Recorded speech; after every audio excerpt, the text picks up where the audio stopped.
नमस्कार मित्रों, सुप्रभात, गुड मॉर्निंग। आप सभी का H2 tutor academy online platform पर आपका हार्दिक अभिनंदन है। और साथियों, मैं आपको सबसे पहले तो इस बात की हार्दिक शुभकामनाएं देना चाहता हूं, क्योंकि आज के दिन अपने भारतवर्ष के आन बान शान के प्रतीक जो गुरुजन है हमारे प्रदेश में या हमारे देश में, उन सभी को मैं तहे दिल से प्रणाम करता हूं, माँ वीणा पाणी को नमन करता हूं और साथ ही आप सभी प्रदेशवासियों को गुरु पूर्णिमा की तहे दिल से हार्दिक शुभकामनाएं प्रसारित करता हूं। मैं साहिल कुमार राजभाषा हिंदी से आप सभी को राजभाषा हिंदी में जो व्याकरण का आगामी जो प्रतियोगी परीक्षाएं हैं, उनमें जो मेजर भाग आपका व्याकरण है, उनमें जो जुड़े हुए जो महत्वपूर्ण बिंदु है, उनकी ओर अपन आज चर्चा करने का विषय कर रहे हैं। साथ ही मैं आपको इतना बता देता हूं कि जो बिंदु ज़्यादातर पढ़ाए नहीं जाते हैं, जैसे पर्यायवाची है, विलोम शब्द है, शब्द युगम, वाक्यांश के लिए एक शब्द, मुहावरे, लोकोक्तियाँ, शब्द शुद्धि, अशुद्धि, ऐसे जो बिंदु है, उन बिंदुओं को भी अपन बारीकी से चर्चा करेंगे। और आज मैं आपके लिए एक ज़बरदस्त और ऊर्जावान जो बिंदु लेकर आपके सामने आया हूँ, वो बिंदु है साथियों विलोम शब्द। विलोम शब्द वैसे देखने और सुनने में ऐसा लगता है कि रटने का विषय है, परंतु मैं आपको आश्वस्त कर देता हूँ साथियों, अगर हम इसे धैर्यपूर्वक समझने का प्रयास करें या इसे अपन थोड़ा सा गहराई के अंतर्गत सोचें, तो न तो ये रटने का विषय है और न ही इसके पीछे भागने का विषय। अगर हम थोड़ा सा धैर्य और विवेक की सहायता लेते हैं तो शायद ये बिंदु हमारे उस गहराई तक, उस अंतःकरण तक हमारे समझ में आने की हमें उम्मीद रहती है। तो साथियों, चलते हैं अपन विलोम शब्द की ओर।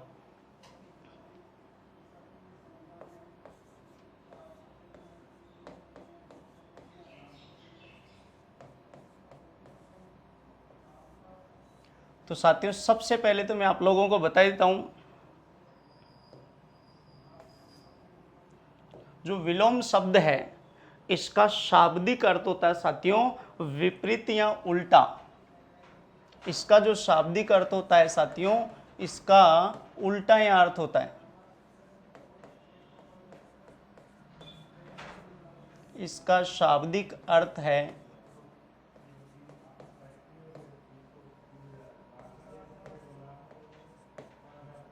उल्टा या विपरीत।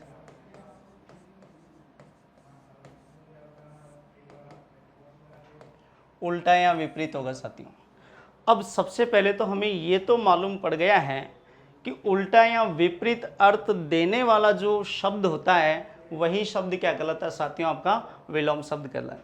या फिर अपन ये कहें विपरीत अर्थ प्रकट करने वाले शब्द क्या कहलाएंगे साथियों, आपके विलोम शब्द कहलाएंगे। या फिर उल्टा अर्थ देने वाले शब्द ही क्या होते हैं भाषा में, विलोम शब्द होते हैं। अब सवाल ये उठता है कि ऐसे शब्दों की आवश्यकता व्याकरण को क्यों पड़ी। तो व्याकरण को ऐसे शब्दों की आवश्यकता क्यों पड़ी साथियों? सबसे बड़ी आवश्यकता इनकी इसलिए पड़ी है ताकि हम हमारी विपरीत परिस्थितियों को या विपरीत दशाओं को जानने के लिए विलोम शब्दों की आवश्यकता पड़ी। नहीं तो हमें यदि अच्छा ही अच्छा प्राप्त होता तो बुरे का आभास नहीं होता। यदि हमारे जीवन में सुख ही सुख होता तो हमें दुख का आभास नहीं होता। इसलिए विपरीत परिस्थितियों या विपरीत स्थितियों को जानने के लिए हमें विलोम शब्दों की आवश्यकता व्याकरण के अंतर्गत पड़ी है साथियों। तो अब चलते हैं अपन विलोम शब्दों को याद करने के तरीके। विलोम शब्दों को हम किस किस स्थिति में याद कर सकते हैं, और याद करने के ज़्यादा झंझट की आवश्यकता नहीं है साथियों। हम बहुत ही सहर्ष और सुगम तरीकों के माध्यम से हम इनको पहचानने का प्रयास करेंगे। तो साथियों, चलते हैं विलोम शब्दों की अगली स्थिति की ओर। मैंने आपको परिभाषा से अवगत करा दिया पहले कि विपरीत अर्थ देने वाले शब्द क्या होंगे, विलोम शब्द। या उल्टा अर्थ प्रकट करने वाले शब्द क्या होंगे? विलोम शब्द। विलोम शब्द का शाब्दिक अर्थ क्या आ गया साथियों? आपका उल्टा या विपरीत अर्थ आ गया। अब बात करते हैं साथियों इसके अपने अगली स्थिति की ओर। इसके उपनाम भी होते हैं साथियों। अगर हमें उपनामों की जानकारी हो जाती है तो सबसे पहली बात मैं बता दूं, कभी कभार क्या होता है कि हमारे सवाल समझ में नहीं आता है। तो पहली बात तो हमें ये ध्यान होना चाहिए कि विलोम शब्द के जो उपनाम होते हैं वह भी हमारे समझ में होने चाहिए। तो विलोम शब्द के उपनाम क्या क्या होते हैं? इन विलोम शब्दों को अपन कहते हैं साथियों विपरीतार्थक, यानी हम इन्हें विपरीतार्थक शब्द के नाम से भी जानते हैं। हम इन्हें विपर्य के नाम से भी जानते हैं साथियों, और हम इन्हें विपर्यवाची के नाम से भी जानते हैं। यानी इत्यादि नामों से जाने वाला जो शब्द होता है साथियों वो होता है आपका विलोम शब्द। सवाल ये उठता है, एक शब्द होता है पर्यायवाची और एक होता है विपर्यवाची।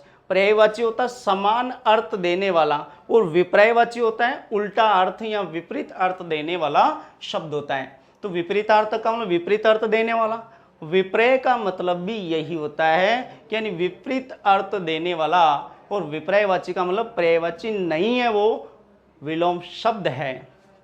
तो ये हो गए इसके आपके विलोम शब्द। साथ ही मैं ये भी कह सकता हूं साथियों, जो विलोम शब्द है यानी विलोम के पर्यायवाची हो गए एकमात्र से। ये विलोम के पर्यायवाची क्या क्या हो गए?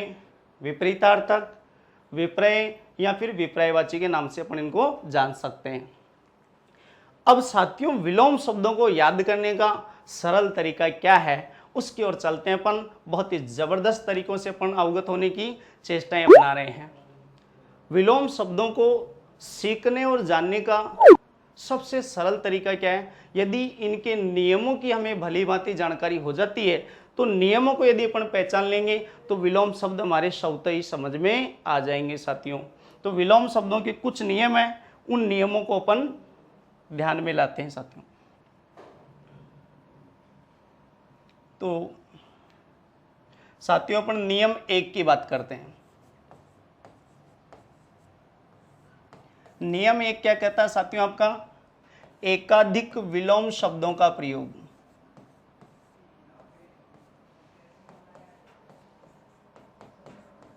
एकाधिक विलोम शब्दों का प्रयोग।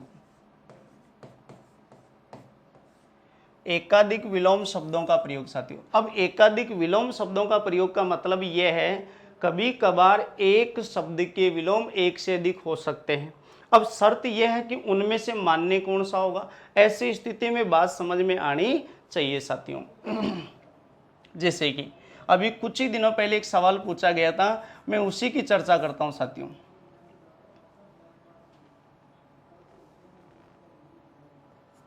बिल्कुल राजा शब्द का विलोम पूछा था, राजा का विलोम है, ये सवाल था साथियों। और इसी सवाल से हमारे ये नियम भी पूर्णतया समझ में आएगा। राजा शब्द का विलोम है और राजा का विलोम विकल्प के अनुसार देखना साथियों। हमें वहां पर दिया गया था सेनापति, बी ऑप्शन में दिया गया था आपका प्रजा, सी ऑप्शन में दिया गया था रंक, और डी विकल्प में दिया गया था आपका सम्राट। ऐसे विकल्प थे साथियों उसमें।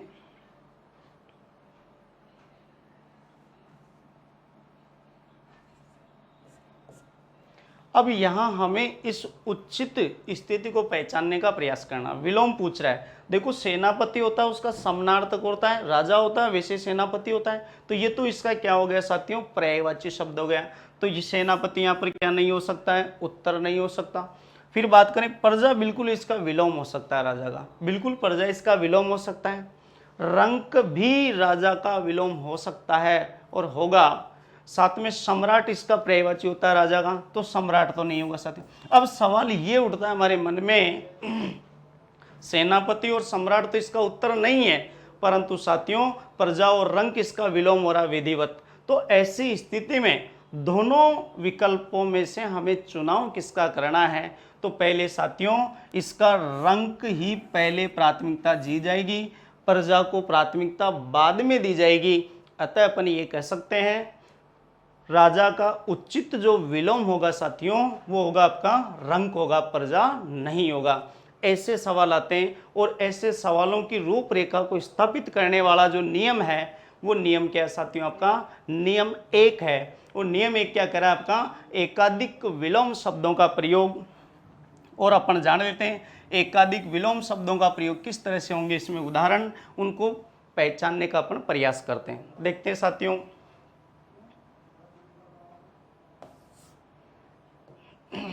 जैसे आपके पास एक शब्द आ जाए साथियों कनिष्ठ। अब कनिष्ठ का सही विलोम होता है साथियों वरिष्ठ होता है। मैं आपको याद दिला दूं साथियों, वरिष्ठ के अलावा एक और शब्द होता है ज्येष्ठ। अब सवाल ये उठता है कि दोनों शब्द यदि विकल्प में आ जाते हैं तो हमें पहले प्राथमिकता किसको देनी है, तो ध्यान रहे मैं आपको पुनः याद दिला रहा हूं, प्रारंभिक शब्द को पहले प्राथमिकता दी जाएगी और द्वितीय और बाद वाले शब्द को प्राथमिकता बाद में दी जाएगी साथियों। ऐसे ही देखो ईसत शब्द का सही विलोम होता है साथियों परचूर होता है, और परचूर यदि विकल्प में न हो तो पर्याप्त भी हम कह सकते हैं साथियों। ऐसे अपन कहें सामान्य का विलोम आपसे पूछ लें तो सामान्य का सही विलोम होता है साथियों विशेष होता है, और यदि विशेष विकल्प में न हो तो इसका असामान्य भी विलोम हो सकता है। ऐसे अपन बात करें ऐच्छिक शब्द का, ऐच्छिक शब्द का साथियों सही विलोम होता है आपका अनिवार्य होता है। और यदि मैं बात करूं साथियों ऐच्छिक का एक और विलोम होता है, वो होता है अनैच्छिक।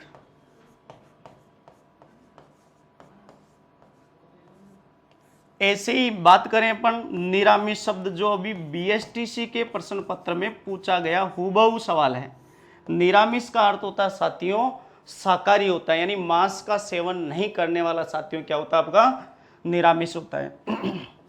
और निरामिष का सही विलोम होता है साथियों आपका आमिष होता है। और आमिष विकल्प में नहीं हो तो क्या कर सकते हैं साथियों अपन सामिष भी कर सकते हैं। तो ये तो बात हुई अपने कुछ अच्छे उदाहरणों की। अपन और उदाहरणों की ओर चलते हैं साथियों, एक बार इस बात को अपन पुनः और समझने का प्रयास करते हैं। देखो साथियों और अच्छे उदाहरण लेते हैं अपन। जैसे आपके सामने प्रत्यक्ष शब्द का विलोम पूछ ले साथियों आपसे, तो प्रत्यक्ष का विलोम बिल्कुल परोक्ष होता है, और यदि परोक्ष विकल्प में न हो तो साथियों हम विलोम कर सकते हैं, इसका अप्रत्यक्ष कर सकते हैं। ऐसे अपने से पूछ ले साथियों मृत्यु का विलोम। मृत्यु का मतलब होता है मरा हुआ, मृत्यु का मतलब होता है मरा हुआ, और अमृत, इस मृत्यु का सही विलोम होता है साथियों आपका अमर होता है। और अमर भी न हो तो हम क्या कर सकते हैं साथियों आपका अमृत्य कर सकते हैं। ऐसे ही और उदाहरणों की ओर चलते हैं। जैसे आपसे पूछ ले साथियों आगत का विलोम हमारे से पूछता है तो हम बताएंगे साथियों विगत बताएंगे, और विगत भी यदि विकल्प में न हो तो इसका साथियों विलोम क्या हो सकता है आपका गत हो सकता है। ऐसे ही मैं बात करूं उन्नत शब्द की, तो उन्नत का सही विलोम होता है साथियों अवनत होता है, और इसका नत भी विलोम होगा। ऐसे ही जो उदाहरण होते हैं वो प्रश्न पत्रों में हुबहू पूछे जाते हैं, और हमें बखूबी ढंग से इनका ध्यान होना चाहिए। ऐसे ही मैं बात करूं साथियों ग्रामीण शब्द की, और ग्रामीण शब्द का सही विलोम होता है आपका नागरिक भी होता है, और नागरिक के अलावा इसका शहरी भी विलोम होता है साथियों। तो नियम 1 हमारे सामने शायद सही ढंग से समझ में आ रहा होगा साथियों आप लोगों के, क्योंकि नियम क्या कह रहा है एकाधिक विलोम शब्दों का प्रयोग, एक से अधिक विलोम आ रहे हैं। ऐसे ही आपने अभी एक शब्द लिया था राजा, और साथियों राजा के विलोम 2 होते हैं, और राजा का पहला विलोम तो साथियों आपका क्या होगा रंक होगा, और दूसरा क्या होगा साथियों आपका प्रजा होगा। तो हम ये कह सकते हैं प्रारंभिक जो शब्द आए हैं उनको प्राथमिकता पहले दी जाएगी, और दूसरे और अन्य जो शब्द आएंगे उनको प्राथमिकता द्वितीय रूप में दी जाएगी। तो प्रारंभिक शब्दों को प्राथमिकता पहले और बाद वाले शब्दों को प्राथमिकता बाद में दी जाएगी।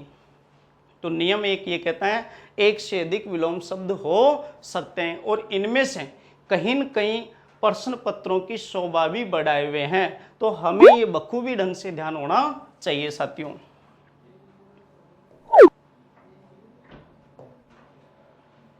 जैसे मैं याद दिला दूं आपको, जो प्रारंभिक जितने भी शब्द है वो सारे प्रथम स्थिति को ही प्राप्त होंगे साथियों।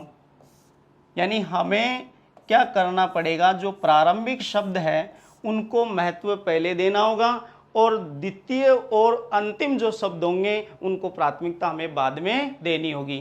तो ये नियम आपका सबसे महत्वपूर्ण है। ऐसे ही नियमों से जुड़े हुए जो प्रश्न पत्र होते हैं, प्रश्न पत्रों में पूछे गए जो सवाल होते हैं बिल्कुल हूबहू यहाँ से ही पूछे जाते हैं साथियों। अब चलते हैं अपन इससे भी जबरदस्त नियम की ओर, इससे भी जो जोरदार नियम है और भाषा में कहीं न कहीं हमारी परीक्षाओं को कारगर साबित करने वाला है, वो नियम है आपका नंबर 2। अगले नियम की ओर चलते हैं अपन साथियों। बिल्कुल नियम 2 की बात करें साथियों अपन, और नियम 2 आपका इससे भी अद्भुत नियम है। और नियम 2 क्या कहना चाह रहा है साथियों आपका, बिल्कुल इतना जोरदार नियम है, आपको बड़ा आनंद आने वाला है। और नियम 2 क्या कहता है साथियों आपका, अर्थ की समानता के आधार पर, अर्थ की समानता के आधार पर। अब शायद आपके नियम समझ में आए या न आए, परंतु थोड़ी थोड़ी बात हमारे समझ में आ रही है और हम ये बिल्कुल विश्वास के साथ कह सकते हैं कि नियम क्या कहना चाह रहा है। नियम ये कह रहा है साथियों, अर्थ की समानता का तात्पर्य यह है कि बहुत सारे शब्दों का अर्थ समान हो सकता है परंतु विलोम समान नहीं होगा। ऐसी स्थिति में हमें जानना है नियम 1-2 को साथियों। जैसे आपके सामने मैं 4 शब्द रख रहा हूं साथियों। जैसे मैंने रखा साथियों अंधेरा शब्द, अंधेरे को मैं कह सकता हूं साथियों आपके पास अंधकार कह सकता हूं मैं इसको मैं तिमिर के नाम से भी जान सकता हूं, और इसको साथियों में क्या कह सकता हूं, तम भी कह सकता हूं। तो अपन ये कह सकते हैं तमाम जो चारों शब्द आपके सामने प्रस्तुत है, इन चारों शब्दों का अर्थ बिल्कुल समान है, परंतु सशर्त हमें ध्यान होना चाहिए विलोम चारों का समान नहीं होगा। तो विलोम साथियों क्या होगा, बिल्कुल जानते हैं अपन। अंधेरे का विलोम क्या होता है साथियों, उजाला होता है। ऐसे अंधकार का सही विलोम क्या होता है साथियों, प्रकाश होता है। ऐसे ही तिमिर का सही विलोम साथियों क्या होता है आपका, आलोक होता है। आलोक का अर्थ होता है साथियों प्रकाश होता है, और तम का अर्थ होता है साथियों आपका पुंज होता है, और पुंज का अर्थ होता है ज्योति। तो कहने का तात्पर्य यह है शब्दों का अर्थ समान है परंतु विलोम समान नहीं है। इसलिए नियम को हमें बखूबी ढंग से समझने का क्या करना है, प्रयास करना। चलते हैं ऐसे ही अद्भुत उदाहरणों की ओर। जैसे साथियों में बात करूं मरण शब्द की, मरण को साथियों में कह सकता हूं मृत्यु, और ऐसा ही जुड़ा हुआ शब्द होता है मृत, और ऐसा एक और शब्द ले लेते हैं साथियों अपन मृत्य। अब आपको याद हो गया होगा कि नियम की भाषा क्या कहना चाह रही है, और नियम ये कह रहा है कि अर्थ समान दे रहा है सभी शब्दों का, बावजूद विलोम इनका समान नहीं हो रहा है। तो विलोम मरण का क्या बनेगा साथियों आपका, जीवन बनेगा, और मृत्यु का विलोम होता है साथियों आपका जन्म होता है। मृत का विलोम क्या होता है साथियों आपका जीवित होता है, और मृत्य का सही विलोम होता है साथियों आपका अमर होता है, जो आपने नियम 1 में भी इस बात को बखूबी ढंग से पढ़ने का प्रयत्न किया है।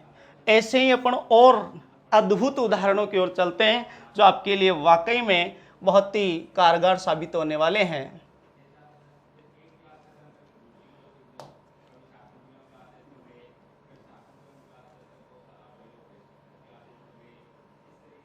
तो नियम 2 के और अन्य उदाहरणों की बात करते हैं साथियों अपन। जैसे अपने पास अग्र शब्द है, अग्र को मैं साथियों क्या कह सकता हूं, आगे कह सकता हूं। इसको मैं साथियों अगला नाम भी दे सकता हूं, इसे अपन क्या कह सकते हैं, आगा भी कह सकते हैं साथियों। अपन इसे क्या कह सकते हैं, अग्रज भी कह सकते हैं, और साथियों अपन इसे क्या कह सकते हैं, अग्रगामी भी कह सकते हैं। तो कहने का तात्पर्य क्या हुआ, इन सभी शब्दों का अर्थ क्या हो रहा है साथियों, आपका बिल्कुल समान हो रहा है, परंतु याद रहे अपने को इनका विलोम समान नहीं होगा। और इनका विलोम क्या होगा देखते हैं साथियों। अग्र का सही विलोम क्या होगा आपका, पश्य होगा। आगे का विलोम क्या होगा आपका, पीछे होगा। अगला का विलोम होता है साथियों आपका पिछला होता है। और आगा का विलोम क्या होता है साथियों, पीछा होता है। और अग्रज का विलोम होता है आपका अनुज होता है। और अग्रगामी का होता है साथियों आपका पश्यगामी होता है। बिल्कुल बहुत ही अद्भुत और सराहनीय नियम आपका, जिसके माध्यम से अपन जो स्थितियां हमारे आज तक समझ में नहीं आई थी, हो सकता अपन इस विवेक के साथ इनको समझने का प्रयास करें। ऐसे ही और अच्छे उदाहरण लेने का प्रयास करते हैं। हमारे पास जैसे भूख शब्द है, भूख को अपन भूख का नाम दे सकते हैं। और एक और शब्द होता है तृष्णा। इन तीनों शब्दों का अर्थ भी लगभग भूख की ओर ही आकर्षित कर रहा है, परंतु विलोम तीनों का अलग अलग होगा साथियों। और क्या होगा, भूख का विलोम होता है साथियों संतप्त होता है। और भूखा का विलोम होता है साथियों तृप्त होता है। और याद दिला दिया जाए, तृष्णा शब्द का विलोम होगा साथियों आपका तृप्ति होता है। तो हमें ये बातें पता होनी चाहिए साथियों।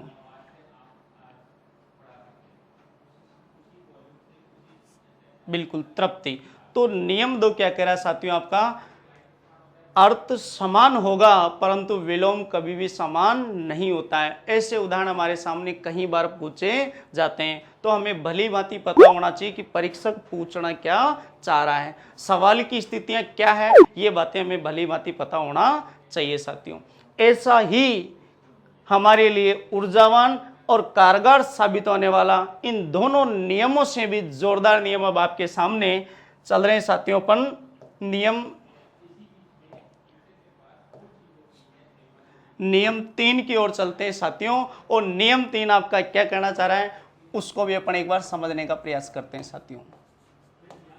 और नियम 3 आपका ये कहता है साथियों, उपसर्ग शब्दों का विलोम भी उपसर्ग में ही होना चाहिए। यानी जिन शब्दों उपसर्ग युक्त होते हैं उनका विलोम भी साथियों क्या होगा, आपका उपसर्ग में होना चाहिए। उपसर्ग का विलोम काय में होना चाहिए आपका साथियों, उपसर्ग में ही होना चाहिए। तो उपसर्ग का विलोम साथियों काय में होगा, आपका उपसर्ग में होना चाहिए। कहने का तात्पर्य यह हुआ कि जिन शब्दों में उपसर्ग जुड़ा होगा उनका विलोम भी उपसर्ग युक्त ही होना चाहिए। तो लेते हैं अपन उदाहरणों की ओर। जैसे आपके सामने रख दिया गया हो उपकार शब्द, और उपकार का सही विलोम साथियों क्या होता है, अपकार होता है। अब आपको शायद पता चल गया होगा यहां पर उपसर्ग कौन सा जुड़ा हुआ है, एक जगह उप जुड़ा हुआ है और एक जगह अप जुड़ा हुआ है। ऐसे ही मैं बात करूं समास शब्द की, समास का भी विलोम होता है साथियों। और समास शब्द का विलोम ज्यादातर विद्यार्थी इसका विग्रह करते हैं, परंतु याद रहे साथियों इसका विग्रह विलोम होता ही नहीं है। और इसका विलोम होता है साथियों आपका व्यास होता है। अब यहाँ पे सम उपसर्ग है और यहाँ पर वि उपसर्ग है साथियों, दोनों में आश धातु है। ऐसे में बात करूं साथियों संधि शब्द की, और संधि का भी लोग ज्यादातर विद्यार्थीगण इसका विच्छेद विलोम बताते हैं, परंतु साथियों इसका विलोम होता है विग्रह। ऐसे में बात करूं साथियों उपसर्ग शब्द की, कितना अच्छा उदाहरण है आपके सामने। उपसर्ग का विलोम भी ज्यादातर विद्यार्थी क्या बता देते हैं, प्रत्यय बता देते हैं, परंतु याद रहे प्रत्यय इसका विलोम गलत होता है, द्वितीय स्थिति हो सकती है। और उपसर्ग का सही विलोम साथियों क्या हो सकता है, आपका परसर्ग होता है। ऐसे ही मैं बात करूं उपसर्ग,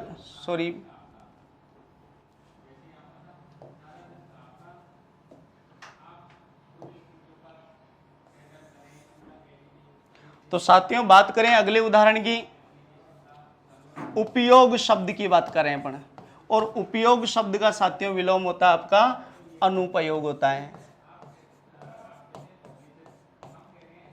ऐसे ही बात करें अपन साथियों सदुपयोग शब्द का, और सदुपयोग शब्द का साथियों विलोम होता है आपका दुरुपयोग होता है।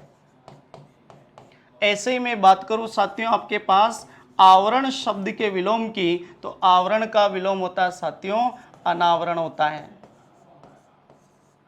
ऐसे ही मैं बात करूं साथियों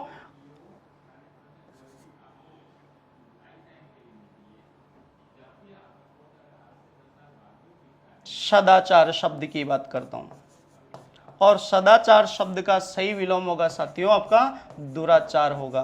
तो हम ये कह सकते हैं कि विलोम शब्द का जो उपसर्ग का विलोम भी क्या होगा साथियों आपका उपसर्ग में ही होगा। ऐसे अपन और उदाहरणों की ओर चलते हैं। जैसे अपन बात करते हैं साथियों प्रत्येक शब्द का विलोम, और प्रत्येक का सही विलोम होता है साथियों आपका परोक्ष होता है। बिल्कुल, परोक्ष में पर उपसर्ग अक्षी धातु है और यहाँ पर प्रति उपसर्ग है और अक्षी धातु है। ऐसे ही मैं बात करता हूं साथियों आगत शब्द का आपसे विलोम पूछता है तो बनता है विगत बनता है। ऐसे ही मैं बात करूं साथियों सुगम शब्द का विलोम, तो सुगम का सही विलोम बनता है साथियों दुर्गम बनता है। ऐसे ही मैं बात करूं साथियों आपसे सुगंध शब्द का विलोम पूछ ले आपसे, तो सुगंध शब्द का विलोम होता है साथियों दुर्गंध होता है। ऐसे ही मैं बात करूं साथियों आपके पास तिरोभाव शब्द का, और तिरोभाव का विलोम होता है साथियों आपका आविर्भाव। तो हम बिल्कुल नियम के अनुसार ही स्थितियों को जन्म दे रहे हैं। उपसर्ग युक्त जो उदाहरण है उसका उपसर्ग युक्त ही विलोम होना चाहिए साथियों। जैसे मैं बात करूं सरस शब्द की, ये अभी कुछ ही दिनों पहले आपका जो फर्स्ट ग्रेड यानी व्याख्याता की जो भर्ती थी उसमें आया था सरस शब्द का विलोम होगा, और विकल्प में अजीबोगरीब उदाहरण दिए, जैसे विरल दे दिया, नीरल दे दिया, नीरस दे दिया, निरोग दे दिया, ऐसे उदाहरण दिए हुए थे। तो इसका सही विलोम होगा साथियों सरस का विलोम होता है आपका नीरस। ऐसे ही विकल्प में आते हैं तो नियम 3 भी आपका क्या कह रहा है साथियों उपसर्ग का विलोम उपसर्ग युक्त ही होना चाहिए। अब बात करते हैं साथियों हमने पहला नियम, दूसरा नियम और तीसरा नियम अपने अद्भुत पढ़ा है। इन तीनों नियमों से भी जोरदार नियम अपन पढ़ने जा रहे हैं, और वो नियम आपका नियम 4 है साथियों। और नियम 4 क्या कहता है उसको भी समझते हैं अपन साथियों।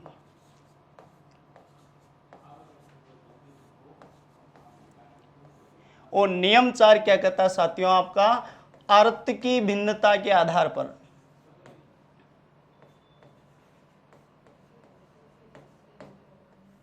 अर्थ की भिन्नता के आधार पर,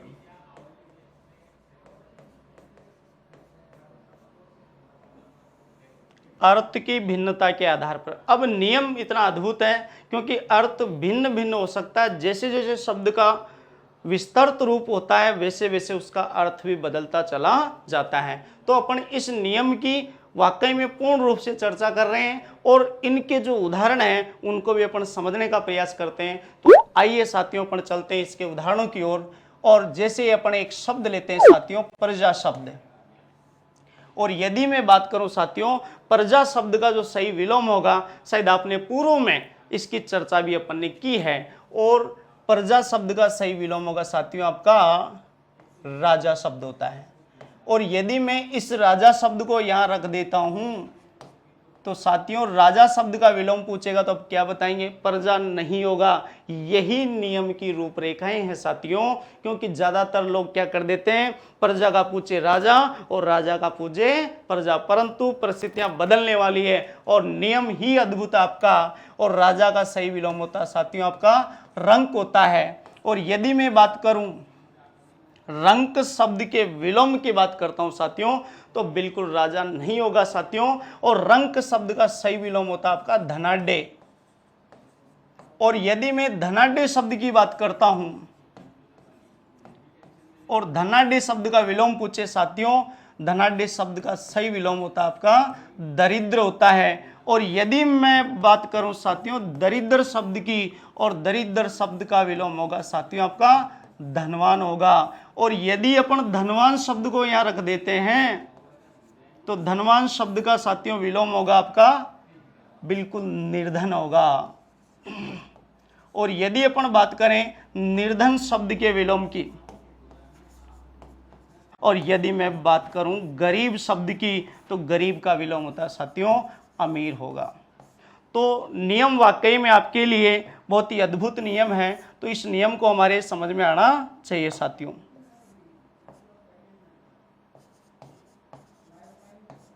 बिल्कुल, हमें ये नियम क्या सीख दे रहा है, हमें शब्दों की जैसे जैसे परिस्थिति बदल रही है, जैसे जैसे स्थिति बदल रही है, वैसे वैसे उसका विलोम भी परिवर्तित हो रहा है साथियों।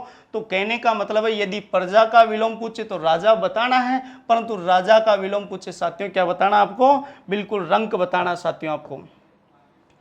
और रंक का विलोम पूछे क्या बताना आपको, धनाढ्य, और धनाढ्य का विलोम पूछे साथियों क्या बताना है, दरिद्र बताना। और दरिद्र का विलोम पूछे तो साथियों क्या बताना आपको, धनवान बताना है। और धनवान का विलोम पूछे तो निर्धन, और निर्धन का विलोम पूछे साथियों धनी बताना है। और धनी का विलोम गरीब होता है, और गरीब का विलोम पूछे साथियों क्या होता है आपका, अमीर होता है।